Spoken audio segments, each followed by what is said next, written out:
여러분 안녕하십니까? 대한민국 대표 경제 뉴스 뉴스플러스 시작합니다. 간밤에 잠 못 이루셨던 분들 많으실 것 같습니다. 네, 그렇습니다. 끝까지 결과를 알 수 없는 승부였는데 이제 다시 통합의 길로 나아가야 할 때인 것 같습니다. 새로운 대통령이 이끌어갈 우리 경제의 미래, 오늘 뉴스플러스에서 집중 조명해 보겠습니다. 네, 뉴스플러스 지금 바로 시작합니다.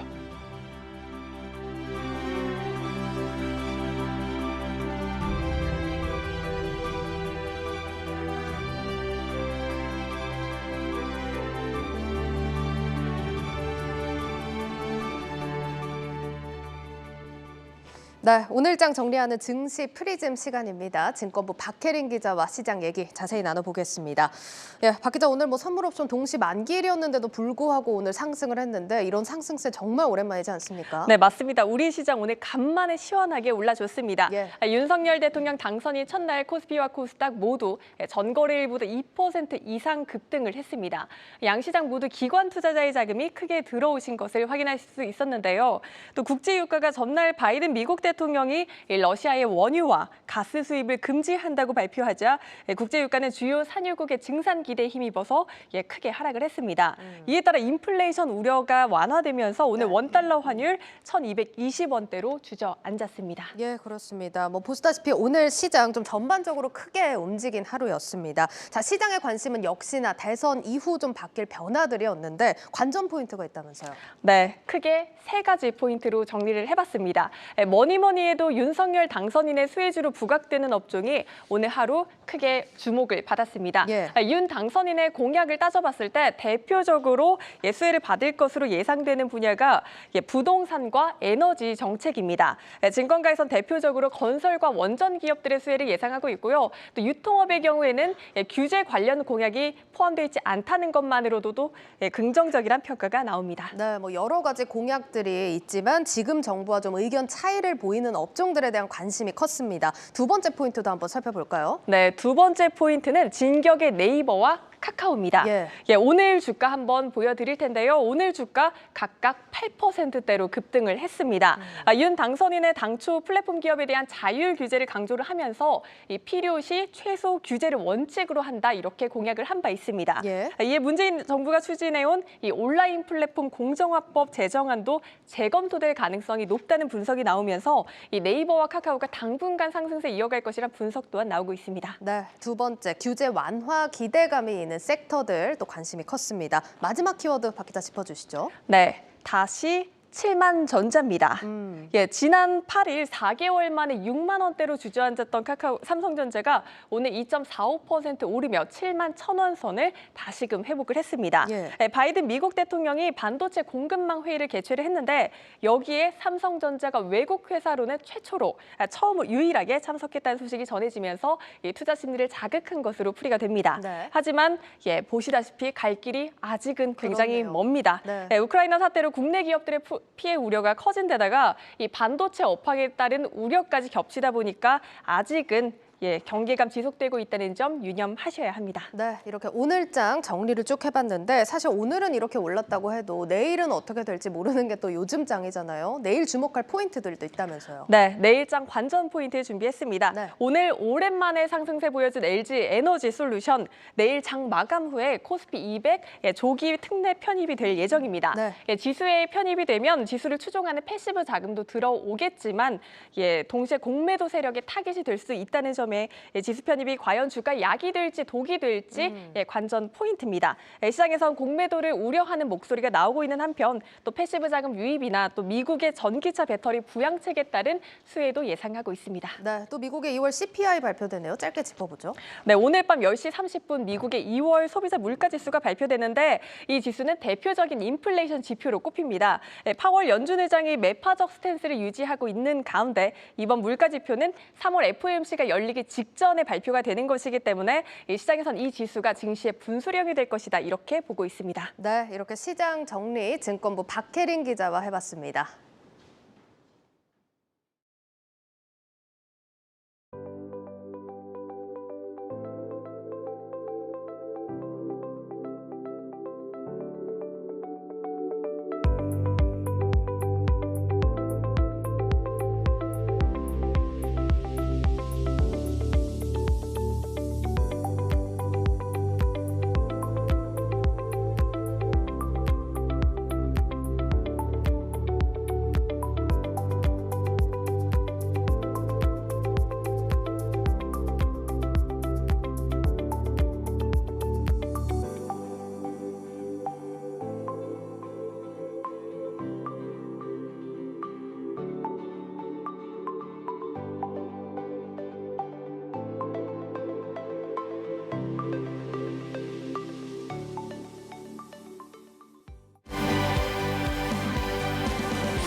국민 통합을 최우선으로 생각하겠습니다.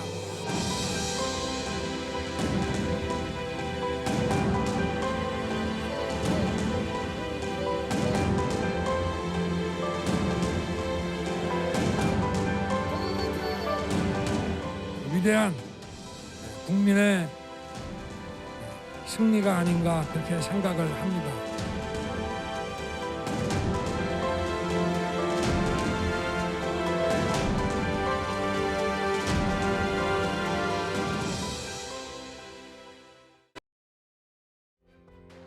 최고로 우리 서민이 살 수 있는 주택 정책의 으뜸이 됐으면 좋겠습니다. 물론 경제도 문제지만은 청년들 앞으로 희망이 없지 않습니까?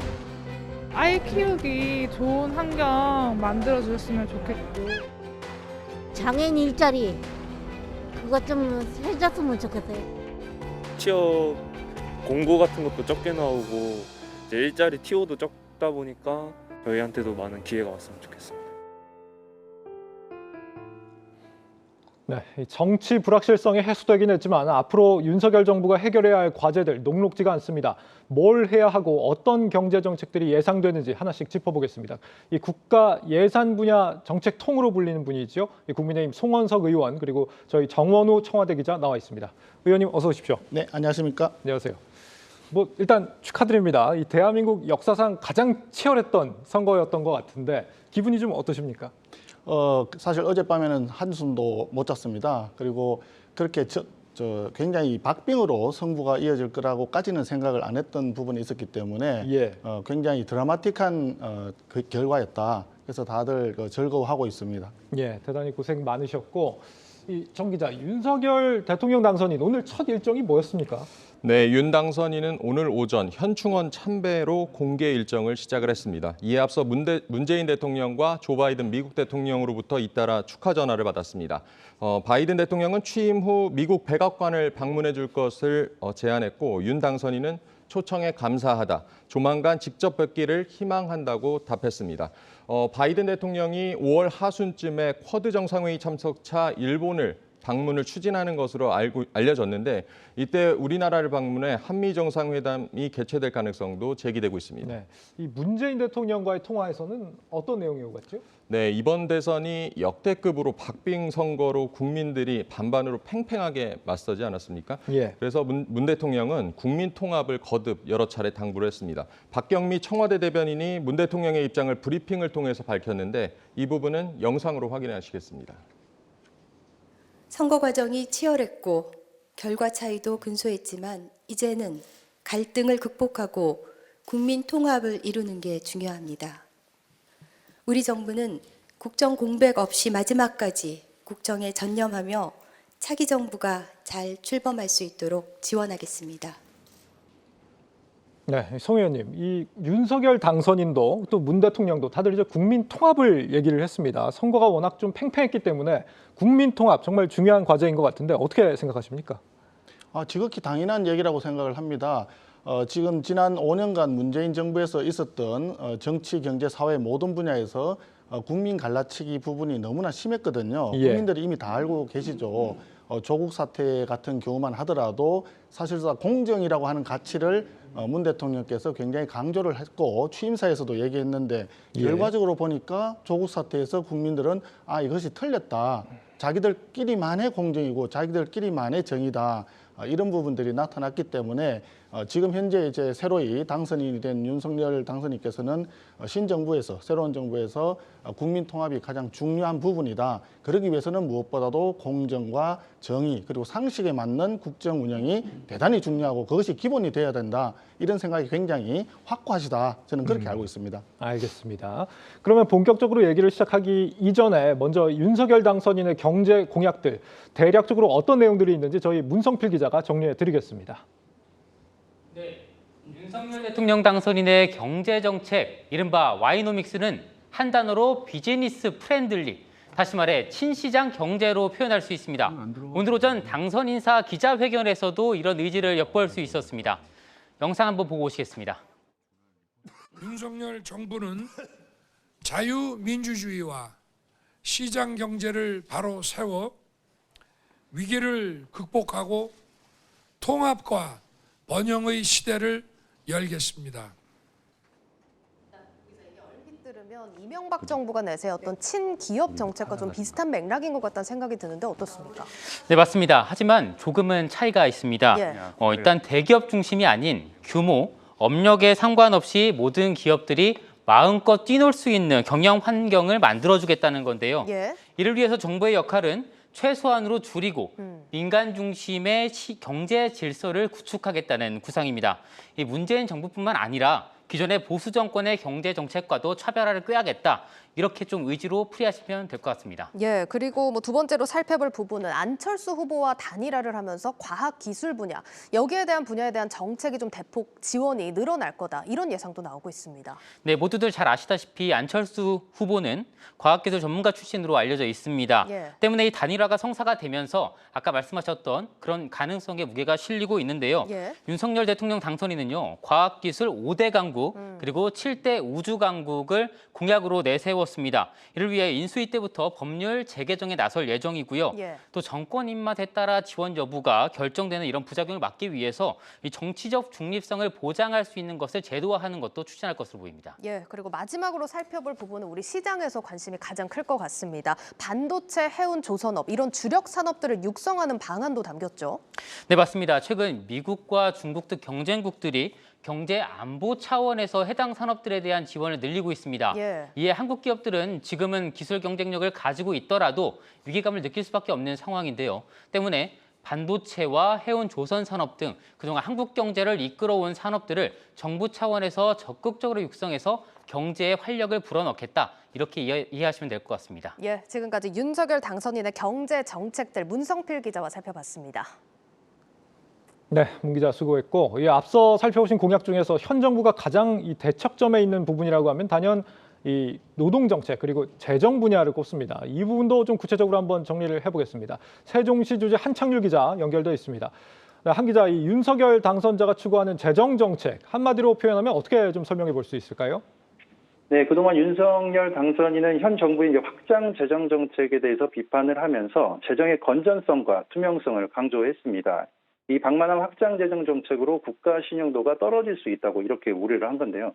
이는 문재인 정부 출범 당시 660조 원이던 국가 채무가 올해 1000조 원을 넘어서자 이 비기축통화국인 우리나라의 국가 채무 비율이 50%를 넘어섰기 때문에 감당하기 힘든 수준에 이르는 거 아니냐 이렇게 바라본 겁니다. 이 따라서 그동안 정부 주도 사업에 대한 강력한 지출 구조 조정이 수반될 것이라고 이 정부 관계자들은 내다보고 있습니다. 이런 상황을 감안해서 코로나 극복을 위해 공약했던 손실보상 50조 원에 대한 재원 마련도 이 적자 국채는 최소화하면서 이 정부 정책 사업 지출을 이 조정해서 재원을 마련할 것으로 보입니다. 이와 함께 이 정부 출범 1년 내에 책임 있는 재정 준칙을 마련해서 국가 채무를 강력하게 관리하겠다고 이렇게 밝혔습니다. 네, 이 세제 부분도 기존하고는 다르게 이 조세를 정치적으로 이용하지 않겠다 이런 원칙을 처명한 것으로 아는데 어떻습니까? 일단 기업 관련 세제와 부동산 관련 세제가 도마 위에 오를 것으로 보입니다. 이 기업 관련 세제는 기업들의 그 영업 활동을 좋게 하기 위해서 문재인 정부 출범 당시에 올렸던 법인세율에 대한 조정 가능성이 큽니다. 이 여러 인터뷰를 통해서 이 세계적으로 법인세가 내려가는 추세이기 때문에 이 인하 가능성이 점쳐지고 있습니다. 이 세제 관련해서는 다양한 세제 인센티브를 통해서 기업들의 생산 시설의 국내 복귀를 장려하고 이제 미래 유망 산업에 대한 세제 지원도 확대하겠다 이렇게 밝혔습니다. 이 부동산 관련 세제는 부동산 시장 관리 목적이 아니라 이 조세 원리에 맞게 개편하겠다고 약속한 만큼 문재인 정부 이전으로 돌아가겠다는 갈 전망이 큽니다. 네, 마지막으로 이 노동 정책 부분에서도 변화가 예상되지 않습니까? 이 노동시장 유연화가 핵심입니다. 이 그동안 문재인 정부 5년 동안 노동시장이 너무 경직돼 있다 보니까 기업들이 제대로 투자도 하지 못하고 양질의 일자리 창출을 할 수 없었다고 이렇게 본 겁니다. 이 따라서 현 정부에서 강조했던 주 52시간 근로제나 이 최저임금 관련 정책에 대한 큰 변화가 예고되고 있습니다. 이 공약과 그동안 발언한 내용을 종합해 보면은 이 선택적 근로시간제 정상 기간을 확대하겠다는 건데 이게 평균 근무 시간만 최대 52시간으로 맞추면 일단 1년까지 집중 근무를 할 수 있게 한다는 겁니다. 또 최저임금도 임금 체계를 직무와 성과를 반영해서 체계로 개편하는 구상안을 가지고 있고 이 새로 설립된 기업들, 특히 스타트업 같은 경우는 이 초기에 제품 개발 등의 인력이 집중적으로 투입되는 만큼 주 52시간도 예외를 할 수 있다. 이런 발언을 내놓기도 했습니다. 네, 여기까지 듣겠습니다. 한 기자 잘 들었습니다. 예, 당선자 주요 공약들을 좀 간략하게 짚어봤는데 이제 본격적으로 두 분과 얘기를 나눠보죠. 정 기자, 이번 대선 승부처는 역시 부동산이었다 이런 시각들이 많죠? 네, 부인할 수가 없습니다. 이번 정부 들어 지난 2017년 6월이었죠. 6.19 부동산 대책을 시작으로 지난해 2사 부동산 공급 대책에 이르기까지 20번이 넘는 부동산 대책을 발표를 했지만 집값 안정을 이루지 못했고요. 가장 큰 정책 실패로 꼽히고 있습니다. 문 대통령도 할 말이 없는 상황이 됐다. 그리고 죽비로 맞은 기분이다. 뭐 이렇게까지 표현을 하면서 그렇게 부동산 정책 실패를 인정하긴 했는데요. 이번 선거에서 이 결과로 드러났습니다. 예, 그렇다면 송 의원님, 이 새 정부의 부동산 정책 방향성, 이 문재인 대통령의 정책과 어떤 차별성을 가져갈 것이다 이렇게 볼 수 있을까요? 부동산 정책은 무엇보다도 시장 질서에 맞게끔 움직이겠다 하는 거죠. 기본적으로 그 가격 자체가 시장에서 한쪽에 수요가 있고 한쪽에 공급이 있고 이 수요 공급이 맞는 지점에서 가격이 결정이 되는데 수요보다 그 공급이 줄어들게 되면 당연히 가격이 올라가지 않겠습니까?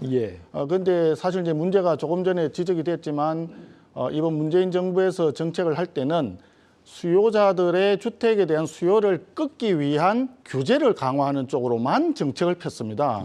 그래서 수요를 조절하는 것도 필요하지만 거기에 못지않게 공급을 확대하는 게 필요하거든요. 그 공급을 확대하는 것이 뭐냐? 새로운 주택을 건축을 하거나 아니면 기존에 낡아서 오래된 주택을 헐고 재건축이나 재개발을 통해서 추가로 공급을 하거나 이런 주택을 공급을 늘려야 되는데 하필이면 지난 정부에서는 재건축이나 재개발에 대한 규제를 굉장히 강화를 했습니다. 그러다 보니까 사실 공급이 제대로 안 된 거죠. 공급이 안 되는 상태에서 수요만 조절을 하려고 정책을 하다 보니까 오히려 계속 가격은 천정부지로 뛰게 된 그런 결과가 나왔습니다. 그래서 우리 새로운 정부에서는 주택 공급을 확대하기 위한 정책을 상당히 강화를 해야 되겠다 해서 재건축, 재개발에 대한 규제를 좀 줄이고 용적률도 좀 상향을 하고 그렇게 해서 인센티브를 좀 줌으로써 민간 시장에서 주택이 많이 공급되는 그런 쪽으로 방향을 틀어가겠다 하는 것이 기본 방향입니다. 알겠습니다. 이와 관련해서 지금 대출 규제가 얼마나 완화될 것이냐 이 부분도 지금 관심입니다.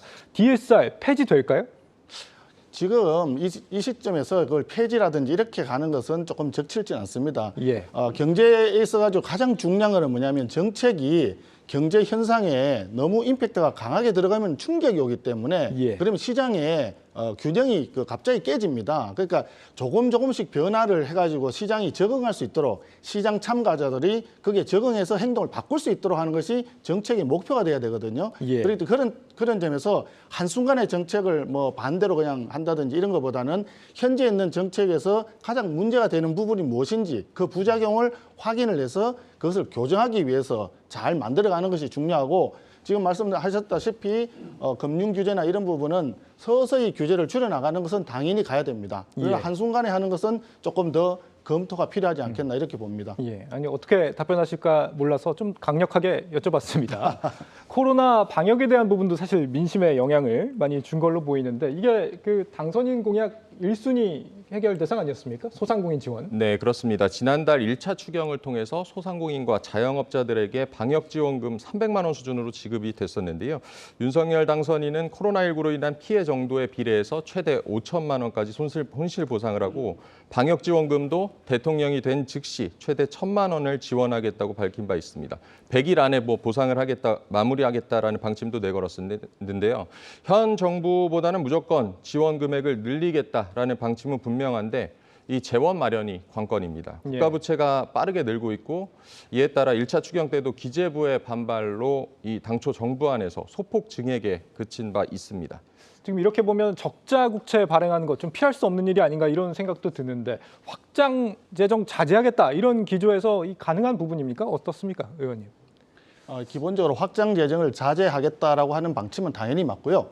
그러나 이미 공약을 할 때 코로나로 인해 가지고 손실 받은 부분에 대해서는 충분하게 보상을 해야 된다. 그리고 그것을 당선 이후에 50조 정도 규모로 손실 보상을 할 수 있도록 추경을 하겠다 하는 것은 이미 경선 당시부터 밝혔던 거거든요. 그래서 제일 중요한 것은 현재 예산 속에 뭔가 이렇게 좀 그 필요성이라든지 시급성이라든지 효율성 이런 부분에서 좀 떨어지는 사업들을 가급적 많이 발굴해서 이 지출 구조 조정이라 그러죠. 구조 조정을 해서 거기서 재원을 마련해서 코로나로 인해서 손실받은 소상공인이나 자영업자에게 지원하는 쪽으로 예산을 이제 바꿔줘야 됩니다. 그런 추경을 해야 되는데 지금 이 그 문재인 정부 들어와서 쭉 그 예산을 편성했는 걸 보면 코로나로 인해서 예산을 늘렸다고는 하지만 좀 지나치게 많이 늘어난 부분들이 예산 항목들이 좀 눈에 많이 떠입니다. 그런 부분들에서는 이번에 지출 그 조정을 해가지고 시급성이 좀 떨어지는 어떤 보조 사업이라든지 뭐 자산 취득이라든지 아니면은 SOC 같은 뭐 건설 사업이라든지 이런 그 내용 중에 일부는 조금 시기를 조정할 수도 있을 거라고 보여지거든요. 그런 걸 해서 재원을 마련해서 하겠다는 것이고 만약에 그런 부분을 다 동원을 했는데도 부득이 좀 부족한 부분이 생기면 그 부분에 대해서는 국채 발행을 어떻게 할 건가 아니면 작년도에 추가로 이제 들어왔던 세수 사실 뭐 지난번에 추경을 했기 때문에 쓸 수 있는 여유점은 그렇게 많지 않을 거라고 생각하지만 그런 부분들까지도 이제 정부에 들어가서 충분히 내역을 한번 살펴보고 그렇게 방안을 만들어야 되지 않을까 이렇게 생각을 하고 있습니다. 예산 분야 전문가시니까 뭐 그만큼 자신 있는 말씀을 해주신 게 아닌가 싶은 생각이 듭니다. 기업들은 지금 친시장 정책에 대해서 좀 기대가 큰 것 같은데 이 부분도 사실 문재인 정부에서 좀 반발이 많았던 부분이었죠. 네, 문재인 정부의 그 소득주도 성장의 핵심이 최저임금 인상이었죠. 현 정부 그 첫 해 6,470원에서 올해 9,160원까지 5년 만에 2,700원 가까이 인상이 됐습니다. 이 가파른 인상 속도에 대해서 불만이 쏟아지면서 임기 내 최저임금 10,000원 달성 공약도 지키지 못했습니다. 주 52시간 역시 중소기업계에서 불만이 지속돼 왔고요. 중소기업 중앙회는 오늘 논평을 내고 주 52시간제와 최저임금제 개선 그리고 중대재해처벌법 보완 등 새 정부에 공개 요구했습니다. 이미 좀 현장에서 법이 시행되고 있는 것들이 많이 있는데 뭐 예를 들면 중대재해법이나 주 52시간제 이런 부분들 앞으로 어떻게 좀 풀어가실 예정이십니까?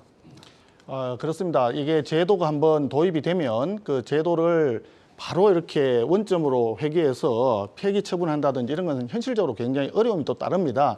이미 현재 법제에 의해서 또 이해관계가 엇갈리는 부분이 발생하기 때문에 부득이 그렇습니다. 그래서 이 주 52시간 제도라든지 최저임금 같은 부분은 우리는 기본적으로 이렇게 생각을 합니다. 시장에서 수요 공급에 의해서 결정되는 가격 시스템 이 부분에 대해서는 가급적 정부의 개입을 줄여야 된다. 이렇게 지금 생각을 하고 있습니다. 최저임금이라고 하는 이런 부분도 마찬가지 아니겠습니까? 시장에서 노동하려고 하는 사람들이 공급하는 거하고 그 근로자의 생산력을 살려고 하는 기업에서 양쪽의 수요 공급이 맞춰지는 데서 이 임금이 정해지는데 이것을 그냥 정부에서 얼마 이상 해야 된다. 이렇게 가격에 직접 규제를 가하게 되면 시장에서 조금 왜곡이 생기는 거죠. 그래서 그런 부분에 대해서는 규모별로라든지 아니면 업종별로라든지 여러 가지 다양한 부분에서 조금 세분화를 할 수 있는 방법이 없는지 그것을 먼저 살펴볼 것이고 두 번째 향후에 이게 최저임금이 인상된다든지 하는 것은 다른 경제 지표, 뭐 성장률이나 물가라든지 여러 가지 지표들의 변화에 맞춰서 그게 연동해서 움직이는 제도도 한번 봐야 된다. 그런 생각을 가지고 있습니다. 알겠습니다. 여기까지 듣겠습니다. 국민의힘 송원석 의원 그리고 정원우 청와대 기자와 함께했습니다. 잘 들었습니다. 네, 감사합니다.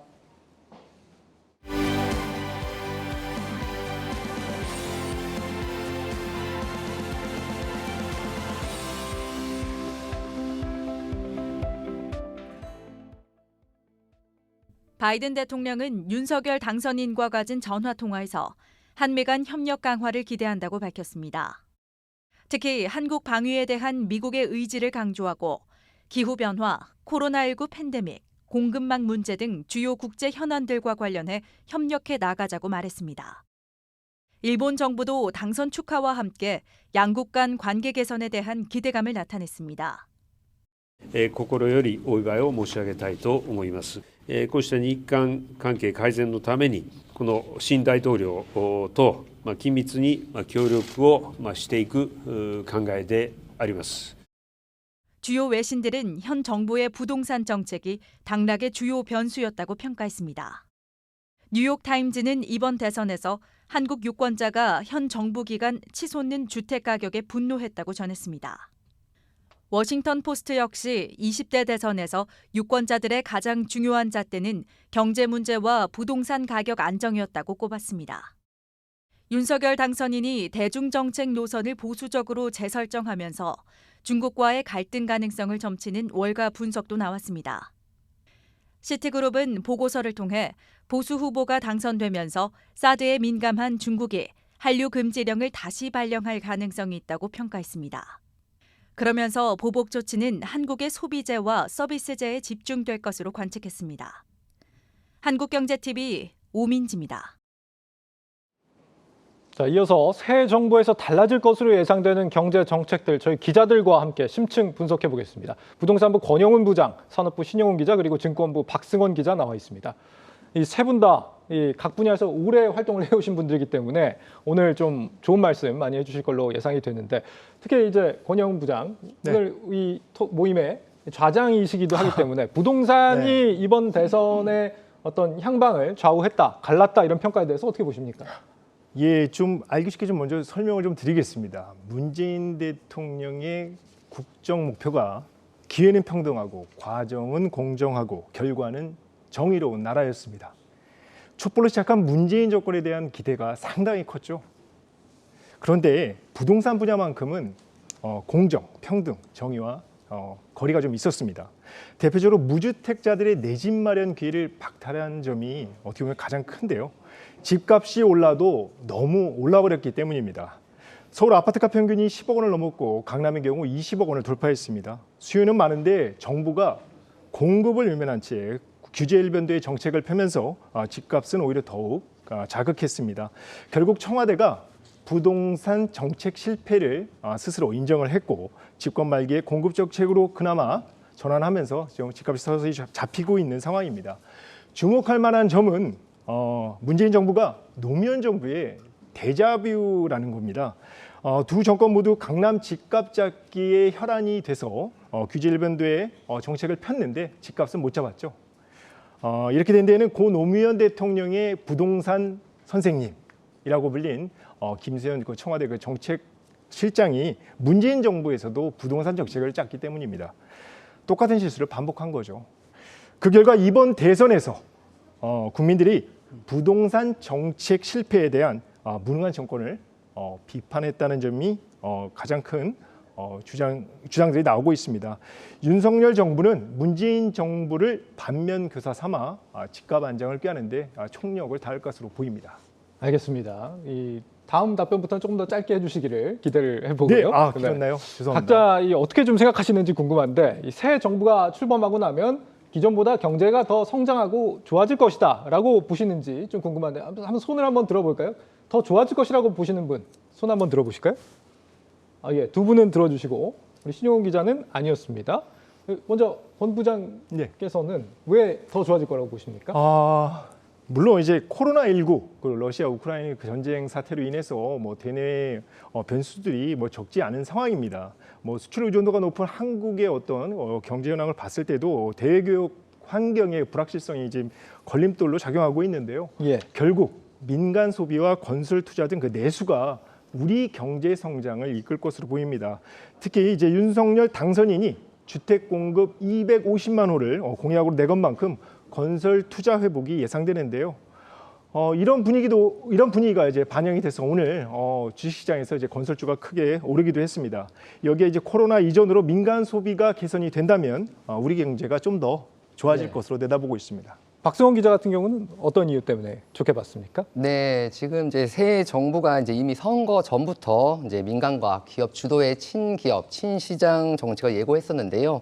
지금 현 정부가 이제 지나친 규제로 이제 시장 왜곡을 불러온 만큼 이 같은 새 정부의 정책이 시장 정상화는 물론 경제 성장을 이끌 것으로 예상됩니다. 네, 신용훈 기자는 좀 비관적인 모양입니까? 비관적이라기보다는 좀 반반인데 손을 반쯤 들었어야 했을 것 같습니다. 네. 절반의 기대와 절반의 우려감이 있다라고 좀 얘기를 해드리고 싶은데요. 시장 경제 활성화에 지금 새 정부는 초점이 맞춰져 있습니다. 그러다 보면은 복지라든가 물가 같은 서민 경제 쪽에는 조금 조금 등한시할 수 있는 확률이 높은데요. 이 큰 두 축을 어떤 식으로 조화롭게 이끌어 갈지가 새 정부의 과제가 아닌가 생각을 해봅니다. 알겠습니다. 예상되는 정책들 하나씩 그러면 살펴보겠습니다. 먼저 우리 투자자분들이 가장 궁금해할 만한 자본시장 분야인데 뭐가 어떻게 달라질까요, 박 기자? 네, 이제 당초 두 후보 모두 이제 자본시장 활성화에 대해서는 이견이 없었습니다. 네, 증시의 수급 기반을 확충한다는 공통된 의견이었는데요. 다만 이제 세부적으로는 조금은 차이가 있었습니다. 윤석열 당선인 측의 자본시장 활성화 방안엔 어떤 내용이 담겨 있는지 문영민 기자가 전해드립니다. 네, 이렇게 윤석열 국민의힘 후보가 당선이 되면서 자본시장 정책 대대적인 변화가 예상됩니다. 증권부 문영민 기자와 함께 살펴보죠. 자, 문 기자, 아마 우리 시청자분들 가장 관심이 크실 부분이 바로 이 주식 양도소득세 폐지에 대한 내용일 겁니다. 어떻습니까? 말씀하신 대로 이제 내년부터 곧바로 시행되는 주식 양도소득세가 폐지될 것으로 보입니다. 이제 2023년부터는 이 주식 보유액이나 지분율에 상관없이 연 5천만 원 이상의 주식 투자 수익을 걷는다면 최대 25%의 양도세가 부과될 예정이었습니다. 하지만 윤석열 당선인은 이 주식 양도소득세를 아예 없애겠다는 공약을 내걸었습니다. 이에 따라 주식 양도세는 폐지되겠고요. 새로운 과세 체계가 세워질 계획입니다. 다만 증권거래세를 적정 수준으로 유지하는 방향으로 세수를 충당한다는 방침입니다. 예, 그러니까 주식 양도세는 전면 폐지가 되고 증권거래세는 유지한다. 이렇게 좀 정리를 하게 보겠습니다. 자, 그리고 또 눈에 띄는 게 뭐 공매도, 물적 분할 지금 논란이 많은 사안입니다. 이런 제도들에 대해서 개선을 하겠다 이렇게 언급을 했거든요. 어떻습니까? 근데 윤석열 당선인은 현재 뭐 공매도 제도나 이 물적 분할 제도가 개인 투자자에게 굉장히 불리하다면서 개선을 예고하기도 했는데요. 예, 그랬죠. 네, 먼저 공매도 내용을 보시겠습니다. 현재 개인 대주 기간이 90일인 반면에 이 기간과 외국인 투자자는 연장이 계속 가능해서 사실은 계속 이 공매도를 할 수 있는 겁니다. 담보 비율 또한 개인이 140%에 달하고요. 윤 당선자는 이러한 개인 투자자의 공매도 대주 기간과 담보 비율이 기울어진 운동장이라면서 이를 합리적으로 조정한다는 계획입니다. 또 공매도로 인해 주가 하락이 과도할 때는 자동으로 공매도를 금지하는 이 공매도 서킷 브레이커도 도입하겠다는 방침입니다. 이와 함께 물적 분할 이후 자회사를 상장시키는 이른바 쪼개기 상장도 문제가 됐었죠. 이를 제한하겠다는 공약도 내걸었는데요. 만약 분할 기업이 상장을 한다면 기업 공개 공모 청약 시 기존 주주들에게 신주 인수권을 부여한다고 밝혔습니다. 예, 그럼 마지막으로 이 밖에 또 눈여겨봐야 할 공약들 한번 짚어볼까요? 지난해 카카오페이 경영진이 이 주식을 대량으로 매도하면서 이 주가가 큰 폭으로 하락한 적이 있죠. 이러한 이유를 좀 의식한 것 같습니다. 이러한 경영진 먹튀 문제에 대해서 윤석열 당선인은 다소 강력한 공약을 내걸었습니다. 경영진들의 무제한 장내 매도를 조이겠다는 건데 이 기간과 한도를 제한하겠다는 방침입니다. 이에 더해 윤석열 당선인은 기업이 인수합병 등으로 매각돼서 최대 주주가 변경되는 경우에는 피인수기업 주주에게도 주식 매수 청구권을 부여하겠다는 입장이고요. 또 소액주주에게 피해가 가지 않게끔 현재 주식 상장 폐지 요건을 한층 강화하겠다고 밝혔습니다. 네, 이렇게 문형민 기자와 함께 예상되는 자본시장 정책에 대한 변화들 짚어봤습니다. 네, 문영민 기자 수고했습니다. 양도소득세를 폐지하겠다. 이게 어떤 의미가 있다고 봐야 될까요? 네, 이제 양도소득세를 폐지해서 이제 개인 투자자의 투자 기반을 확충하겠다는 게 윤석열 당선인 측의 이제 핵심 내용입니다. 주가가 상승해서 이제 세금 없이 이익을 가져간다는 측면에서 주가 부양책일 뿐 아니라 코리아 디스카운트를 해소할 수 있다는 설명인데요. 관련해 윤 당선인의 국민의힘 선대위 경제정책 본부장 역할을 한 윤창현 의원의 설명 들어보겠습니다. 당분간 그 양도세 없는 상장 주식 시장을 유지함으로써 투자 기반을 확충하고 수요 기반이 더 좋아질 거라는 거죠. 그렇게 해서 주가가 뜨면은 개미들도 엄청 이익을 내고 그 이익을 그대로 세금을 안 내고 가져갈 수 있다는 면에서 일종의 주식시장의 부양책 플러스 코리아 디스카운트 해소 정책으로 보시면 됩니다. 이 제도는 기본적으로 개미 감세다 이렇게 보시면 되고 우리 주식시장을 좀 더 활성화시키기 위한 하나의 방안이고. 네, 이게 주식 투자자들한테 얼마나 큰 영향을 줄 만한 이슈인지 모르겠는데 한편으로 이제 주식 양도세를 내는 사람들이 그렇게 많지가 않잖아요. 그렇게까지 좀 와닿을 만한 정책이 아닐 수도 있겠다는 생각도 드는데요. 일단 뭐 양도 차익으로 5천만 원 넘게 번 투자자들뿐만이 아니라 세법상 대주주에 속하는 사람들, 우리 흔히 주식시장에서 얘기하는 큰 손들한테도 혜택이 좀 돌아갈 것으로 예상이 되는데요. 예. 보통 이제 대주주 요건 피하려고 연말에 주식을 대거 팔아치우는 그런 행위들이 빈번했었거든요. 앞으로 이런 법제도가 개선이 되게 되면은 이런 현상들이 좀 사라질 것으로 예상이 되고 있고요. 이렇다 보면은 투자 심리가 좀 개선되지 않을까 생각을 해볼 수가 있습니다. 하지만 이 법 개정을 하려면은 민주당 반대를 좀 이겨내야 된다는 그런 문제점도 있고요. 예. 그리고 소득 있는 곳에 세금 있다라는 원칙이 있는데 여론이 얼마나만큼 여기에 호응을 해줄 것이냐도 관건으로 작용할 것으로 보입니다. 이 자본 시장하고 요즘 좀 맞물려 돌아가는 가상화폐 시장도 있습니다. 이 부분에 대한 정책 변화도 예상이 되지 않습니까? 네, 그렇습니다. 이제 가상화폐 시장을 바라보는 이제 시각 자체가 180도 달라질 것으로 예상됩니다.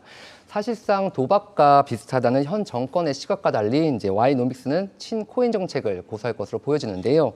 와이노믹스의 한 축인 가상화폐 시장의 변화에 대해 정호진 기자가 정리했습니다. 가상자산 이용자를 주식 투자자 수준으로 안전하게 보호하고 코인 거래의 불편한 점을 개선해 나가겠습니다. 젊은이들이 안심하고 투자할 수 있는 환경을 적극적으로 조성하겠습니다. 윤석열 당선인은 가상자산 관련 법제도를 마련하고 코인 투자 수익은 5천만 원까지 세금을 물리지 않겠다고 약속했습니다.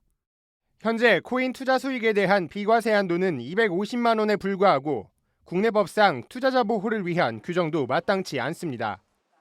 또 국내 코인 발행을 허용하겠다며 현 정부와 대조되는 친코인 행보를 예고했습니다. 현재 55조 원 규모의 국내 가상자산 시장은 거래는 활발하게 일어나지만 발행은 금지된 기형적인 구조입니다. 지난 2017년 9월 정부가 모든 형태의 ICO를 금지했기 때문입니다. 업계에선 ICO가 허용되며 국내 프로젝트의 자금 유치 방안이 확대되고 시장도 성장할 것으로 내다봅니다. 벤처나 스타트업의 자금 유치를 통한 그 산업 성장의 생태계를 만들 수 있다는 거죠. 최저 2배 이상은 성장할 수 있다고 봐야죠.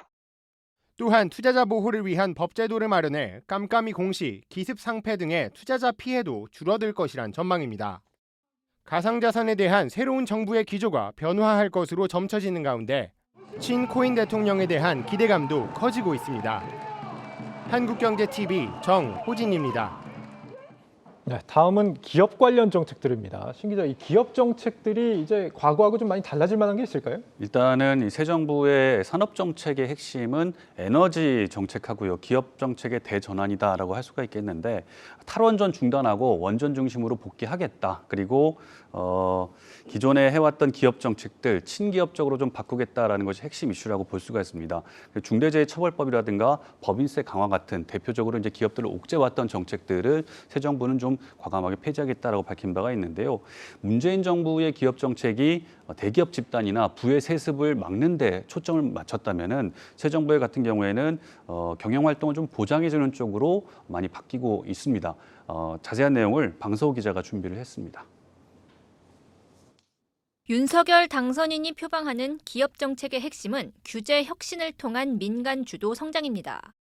윤 당선인은 후보 시절 기업들이 성장과 투자 활동에 방해가 된다고 지적해온 규제 80여 개를 새 정부 출범 즉시 폐지하는 한편 법과 정책이 금지하는 것 외에는 모두 허용하는 방식으로 규제 개혁을 추진한다고 약속했습니다.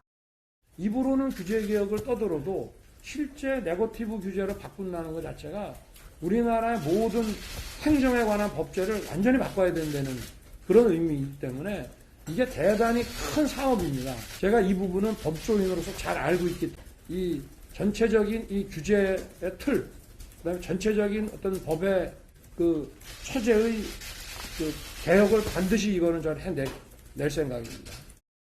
규제를 줄이는 대신 투자와 지원을 늘려 미래 신산업을 적극 육성한다는 게 윤 당선인의 구상입니다. 특히 유니콘 기업 50여 개를 육성해 세계 3대 유니콘 강국으로 도약하고 인공지능과 문화 콘텐츠, 헬스케어, 금융 등 신산업을 집중 육성한다는 계획입니다. 한국 경제를 먹여 살리는 반도체 산업 분야에서는 연구 개발과 시설 투자에 대한 세액 공제를 확대하고 미래차, 2차 전지, 바이오 분야에 대한 지원도 확대합니다. 특히 리쇼어링 정책의 일환으로 생산 시설을 해외로 이전했다가 국내로 다시 복귀하는 유턴 기업에 대한 지원을 늘릴 방침입니다. 대선 기간 내내 경제계에서 화두가 됐던 노동이사제 민간 분야 도입은 일단 제동이 걸릴 것으로 보입니다. 윤 당선인은 올 하반기부터 시행되는 공공부문 노동이사제의 실효성과 부작용을 검토한 뒤 민간 확대 여부를 논의한다는 입장입니다. 이 밖에 대기업과 관련해선 총수 친족 범위를 축소하고 전속 고발권을 유지해 업무 효율성을 높일 계획입니다. 중소기업 관련 정책도 변화가 예상됩니다.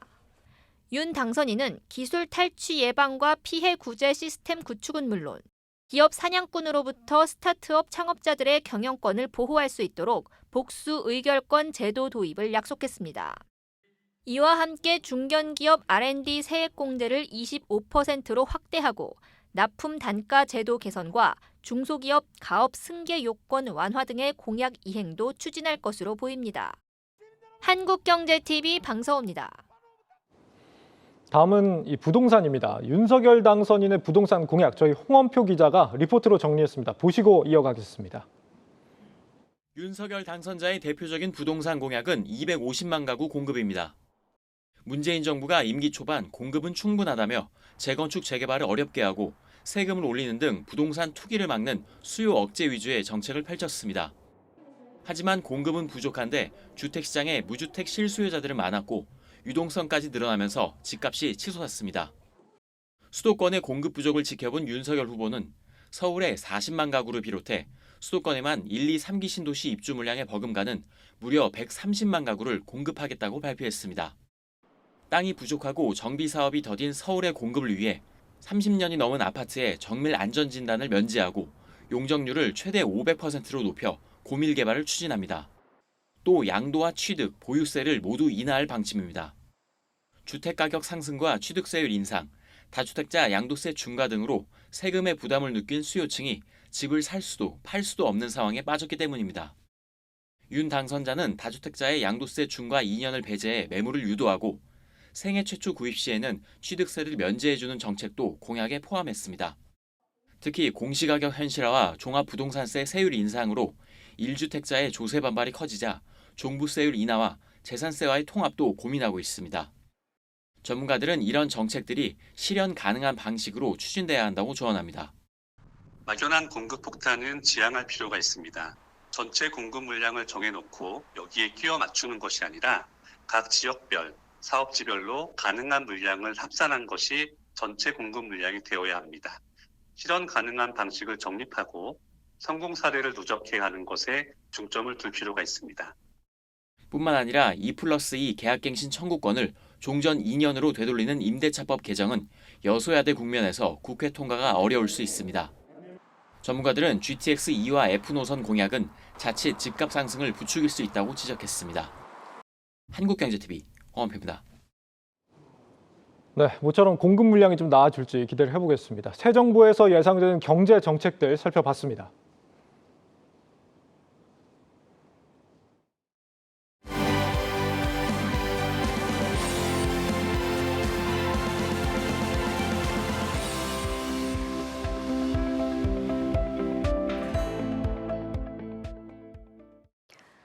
더 나을 대한민국을 기도하며 한 표를 행사했습니다. 이렇게 손등에 빨간색 기표 도장을 남기는 사람부터 코로나19 방역을 위해 낀 비닐 장갑 위에 도장을 찍는 사람까지 20대 대통령 선거 투표일인 9일 인스타그램과 트위터, 페이스북 등 SNS와 각종 온라인 커뮤니티에는 투표를 인증하는 이른바 인증샷이 수십만 건이 올라왔습니다.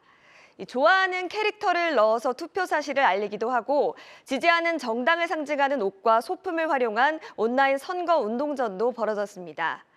파란색 마스크를 착용하고 엄지를 들어 올리거나 또 빨간색 외투를 입고 V자 모양을 만드는 등 SNS가 이날 하루 알록달록하게 물들었습니다. 연예인들의 인증샷도 이어졌는데요. 힙합 가수 데프콘은 자신의 정치색이 드러나지 않도록 파란색과 빨간색, 노란색이 두루 섞인 점퍼를 착용해 화제가 되기도 했습니다. 초박빙 승부의 개표 상황이 한치 앞을 예측할 수 없게 흐르자 SNS에서는 오늘 늦게 잘 것 같다라며 대선 방송 시청을 인증하는 게시물도 쇄도했습니다.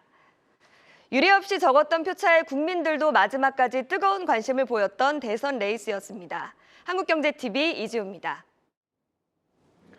네, 이번에는 앞으로 이제 새 정부에게 바라는 점들, 우리 시민들이 바라는 점들 어떤 게 있는지 좀 살펴봤습니다. 무엇보다 이 기업들이 바라는 점들이 좀 많을 것 같습니다. 우리 취재 기자들이 좀 취재를 했다고 하는데 양현주 기자 리포트 준비가 돼 있습니다. 자, 준비가 돼 있죠? 네, 기업들이 바라는 점 한번 들어보도록 하겠습니다. 네, 저는 지금 반도체와 R&D 관련 장비 제조업체에 나와 있습니다. 실제 현장 기업인들이 어떤 경영상 어려움이 있는지 또 새 정부에게 바라는 점은 무엇인지 직접 들어보도록 하겠습니다. 기업 경영 30년 차인 이훈호 모션하이테크 대표는 R&D 지원 정책의 쏠림 현상을 가장 큰 문제점으로 꼽았습니다. 정권이 바뀔 때마다 정책 방향에 따라서 지원금이 지나치게 한쪽으로 편중되는 것이 있습니다. 그러다 보니 다양한 첨단 산업이나 국가 경쟁력의 기반이 되는 기초과학 분야의 발전을 저해하고 있고 중소기업의 입장에서는 사업의 중장기 플랜을 세우기가 매우 어렵습니다. 실제 중소기업들은 자체 기술 개발에 성공하고도 사업화에 실패하는 경우가 많은데 자금 부족이 주요 요인 중 하나로 꼽힙니다. 기업들이 선호하는 지원 방식은 기술 평가를 통한 자금 지원이 63%로 1위를 차지했습니다. 정부에서 제공하는 각종 지원 정책을 이용하려면 까다로운 절차를 거쳐야 한다는 점도 문제점으로 꼽힙니다. 정부 지원을 받기 위해 비싼 돈을 주고 사설 컨설팅까지 받아야 하는 경우도 있습니다. 지원 정책에 있어서도 여러 기관과 이 지방단체제 같은 곳에게 산발적으로 흩어져 있기 때문에 접근하기도 매우 어렵습니다. 더군다나 중소기업에서는 이를 전문적으로 처리할 인력 자체도 부족한 상황이고요. 상황이 이렇다 보니까 지원금을 받기 위해 사설 컨설팅 업체 비용을 지불하기도 하고 네, 앞선 기업에선 예측 불가능한 R&D 계획에 대한 어려움을 토로했는데요. 또 어떤 문제점들이 있는지 들어보겠습니다. 매출 100억 원 규모의 소프트웨어 회사를 찾아가 봤습니다. 이장근 GW캐드 코리아 전무는 구직자들이 중소기업에 대한 정보를 얻을 통로가 적다며 중소기업 전용 일자리 플랫폼이 필요하다고 말했습니다. 공신력을 가진 데이터를 가진 단체에서 이런 중소기업에 대한 정보를 플랫폼화해서 지원자들한테 제공할 수 있는 그런 플랫폼이 만들어진다면 당장 100% 만족할 수는 없겠지만 지원자 입장에서도 참고할 수 있는 또 하나의 창이 생길 거라고 생각을 해요. 이 전무는 또 어렵게 직원을 구했는데 육아휴직 등으로 인력 공백이 생길 때 이를 해결하기 위한 절차가 복잡한 점도 문제라고 말합니다. 기업은 어떤 공백이 생겼을 때 그런 단기 계약을 위한 지원자를 찾기도 어렵고요. 대체 인력 정책 자금 또 지원받을 수 있는 부분이 있지만 그 조건이 좀 까다롭습니다. 그래서 그런 부분을 지원받기 위한 정책도 좀 간소화되면 좋지 않을까 생각을 합니다. 인력 수급을 원활하게 하기 위한 방안으로 특성화고 학생 채용 기업에 대한 병역 특례 적용 확대를 제안했습니다. 이처럼 기업들은 낮은 R&D 투자 예측성, 또 인력 수급 문제로 어려움을 겪고 있습니다. 이 같은 문제를 해결하기 위해 중소기업 전용 지원 정책이 필요하다는 게 중론입니다. 지금까지 기업 애로사항에 대해 들어봤습니다. 네, 이번에는 부동산 분야입니다. 저희가 주요 전문가들에게 직접 설문조사를 진행했는데 어떤 정책들을 희망하고 있는지 김원규 기자가 지금부터 소개해드리겠습니다. 네, 바로 김규정 한국투자증권 자산승계연구소장이 또 얘기를 했는데요. 과도한 종부세 증여를 늘린다. 이는 결국 그 세금 부담이 세입자에게 전가가 되고 결국 주택 가격에 좀 반영이 됐다. 예. 네, 그러니까 그동안 내놨던 정부의 정책들이 계속해서 이어지면서 주택 가격 폭등으로 이어졌다. 이렇게 예. 좀 비판한 것이었습니다. 예, 그리고 규제 완화에 대한 의견들도 나왔다던데 전해주시죠. 네, 전문가 10명 중 2명은 이 정비사업 규제를 하루빨리 완화해야 한다고 밝혔습니다. 네, 권대중 명지대 부동산학과 교수는 주택 공급의 걸림돌은 각종 정비사업 규제고 이 규제를 완화한다면 공급 효과가 극대화될 수 있다고 분석했습니다. 예. 또 이를 위해 이창무 한양대 도시공학과 교수는 이 안전진단, 초과이익 환수제 그리고 조합원 지위 양도 금지를 손봐야 한다고 덧붙였습니다. 예, 이렇게 전문가들 의견 살펴봤고 다음은 이제 차기 정부 부동산 시장에서의 역할에 대한 질문도 또 드려봤는데 응답 결과가 어땠습니까? 네, 차기 정부에 바라는 점이란 물음에 전문가 10명 중 6명은 예. 이제 주택 공급 공약을 이행해야 된다. 어떻게 보면 당연한 얘기일 수도 그렇죠. 있는데요. 그동안 공약이 여러 가지 남발하다 보니까 이에 대한 어떤 희망하는 이 전문가들의 의견이 많았습니다. 예, 그랬군요. 대규모 일단 주택 공급이 과연 이게 실현이 될 수 있을 거냐, 뭐 아직은 구체적인 계획이 없다 이런 의견인데 그럼 어떤 조언들 나와 있을까요? 일단 서진영 대한부동산학회장은 정부의 부동산 신뢰 회복이 우선이다. 예. 이미 떨어질 대로 떨어진 정책 신뢰도를 계속해서 다시 높여야 한다. 예. 이를 위해서 공약 이행을 위한 로드맵을 구성해야 한다고 밝혔고요. 예. 또 장재환 리얼투데이 리서치 본부장은 주택 공급 확대 실효성을 위해서 속도를 좀 강조했습니다. 여기에 무엇보다 양적인 공급보다도 또 질적인 공급도 계속해서 이어져야 한다고 말했는데요. 김학렬 스마트 튜브 부동산 조사 연구소장은 수요가 풍부한 서울 지역 주변에 주택 공급을 늘려서 질적인 측면도 꼭 고려해야 한다. 이렇게 얘기했습니다. 예, 지금까지 부동산부 김원규 기자와 전문가들 의견 살펴봤습니다. 네, 저희도 여기서 마치겠습니다. 지금까지 이 부동산부 권영훈 부장 그리고 신용훈 박승원 기자와 함께했습니다. 저희 뉴스플러스도 여기서 마치겠습니다. 여러분 고맙습니다.